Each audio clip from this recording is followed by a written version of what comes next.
Friends, আজ চলে এলাম আমি আমার রান্নাঘরে ঝুমা পাকশালাতে। আজকে তোমাদেরকে আমি পাস্তা করে দেখাবো। এর জন্য দেখো আমি এই সসপ্যানে জল বসিয়েছি, জলটা ফুটতেও শুরু করেছে। তারপর আমি তোমাদের দেখাচ্ছি। জলটা ফুটছে, দেখো এর মধ্যে আমি 250 পাস্তা নিয়েছি।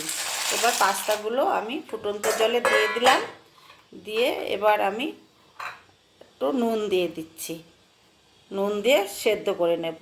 পাস্তা সেদ্ধ হতে একটু সময় লাগে, 7-8 মিনিট লাগবে সেদ্ধ হতে। পাস্তাগুলো দেখো আমার খুব ভালো করে সেদ্ধ হয়ে গেছে একদম। এই 7-8 মিনিট আমি সেদ্ধ করে নিলাম। এবার এই যে ঝাঁঝরাটার মধ্যে আমি ঢেলে দিচ্ছি, জলটা ঝরিয়ে নেব। এবারে আমি এই যে ফ্রাই প্যান বসিয়ে রেখেছিলাম, গরম হয়ে গেছে, আমি রিফাইন অয়েল দিয়ে দিচ্ছি।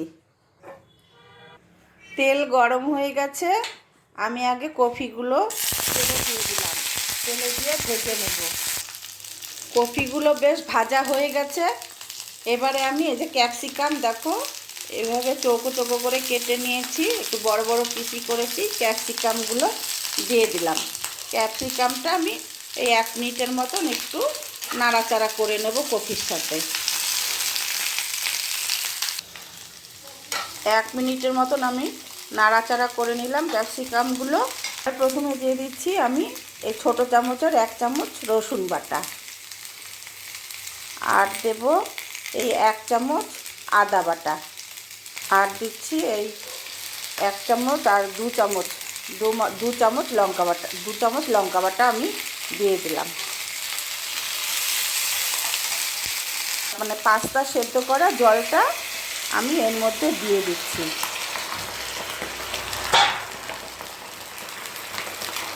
এবার আমি ভালো করে এর সাথে কষিয়ে নেব।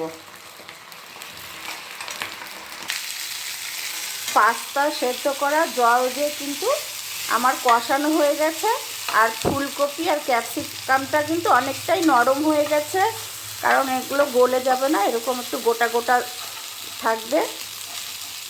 এবারে আমি পাস্তাগুলো দিয়ে দিচ্ছি। পাস্তাগুলো একটু নেড়ে চেড়ে নিচ্ছি, সব কিছুর সাথে ভালো করে মিশিয়ে নিচ্ছি আর কি। এবার আমি পাস্তা সেদ্ধ করা জলটা আবার দিয়ে দিচ্ছি এর সাথে, কারণ এই পাস্তা সেদ্ধ জলটা না দিলে কিন্তু এই রকমভাবে খেতে ভালো লাগবে না, মানে এইভাবে যে আমি করছি পাস্তাটা সেই টেস্টটা নয়তো হবে না। আবার এই জলটা আমি শুকিয়ে নেব। আর যেহেতু ওই সেদ্ধর মধ্যে নুন আছে পাস্তা সেদ্ধের জলে, সেজন্য আমি আর আলাদা করে নুনটা দিলাম না। আচ্ছা, এবার আমি দেখো এবার চিনিটা আমি দিয়ে দিচ্ছি। চিনি দিয়ে আবার আরেকটু নাড়াচাড়া করে নেব। আমার কিন্তু পাস্তা একদম রেডি হয়ে গেছে বন্ধুরা। এবারে আমি গ্যাসটা একদম অফ করে দেব।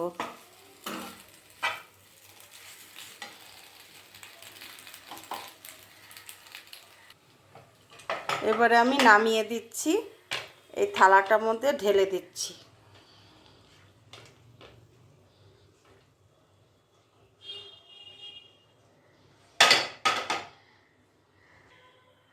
এবারে আমি দিয়ে দেব, দেখো ওই যে বাদাম আমি ভেজে গুঁড়ো করে রেখেছিলাম, সেই বাদাম কুচি ওপর দিয়ে দিয়ে দিচ্ছি। সকাল সন্ধ্যায় জল খাবারে কিন্তু ভীষণ ভালো হয়, মানে পাস্তাটা ভালো লাগে খেতে, আর পেটটাও ভরে যায় ভালোবাসে। আর লঙ্কা কুচি দিয়ে দিচ্ছি, আর দিয়ে দিচ্ছি কিছু ধনেপাতা কুচি। আর একটা চামচ দিয়ে দিলাম। এই গরম গরম খেতে কিন্তু ভীষণই স্বাদ। আর দেখো আমার পাস্তাটা কেমন লাগলো, যদি ভালো লেগে থাকে তোমরা লাইক কমেন্ট করো, শেয়ার করো। তোমরা এইভাবে বানিয়ে খেও, দেখবে খুব ভালো লাগে খেতে। সকলে ভালো থেকো, সুস্থ থেকো।